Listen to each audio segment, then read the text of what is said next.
అండి అందరికి. ఈరోజైతే మా తోటలో పచ్చిమిర్చి హార్వెస్టింగ్ చేసుకుంటున్నానండి. ఇవి సీవీఆర్ మెథడ్‌తోనే చాలా బాగా వచ్చినాయన్నమాట. ఎన్నొచ్చినాయో చూడండి పచ్చిమిర్చి అయితే. ఇవి మన లోకల్ పచ్చిమిర్చి అండి. ఇందులో కూడా హైబ్రిడ్ ఉంటాయన్నమాట. ఎంత బాగా వచ్చినాయో చూడండి. కారం కూడా చాలా స్పైసీ ఉన్నాయన్నమాట. ఇవైతే సీవీఆర్ మెథడ్‌తోని పచ్చిమిర్చి అయితే చాలా బాగా పండించుకోవచ్చండి. నేనైతే కంటిన్యూగా సీవీఆర్ మెథడ్ 10 డేస్‌కి ఒకసారి స్ప్రేయింగ్ చేస్తుంటాను.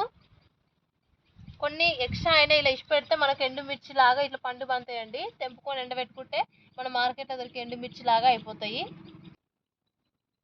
మనం ఇంట్లోనే ఇలా చేసుకుంటే చాలా మంచిదండి. మిర్చి బయట అయితే మిర్చికి చాలా వరకు మందులు ఎక్కువ కొడుతురు కాబట్టి సీవీఆర్ మెథడ్ ద్వారా మనం ఈ మిర్చి అనేది పండించుకోవచ్చు అన్నమాట.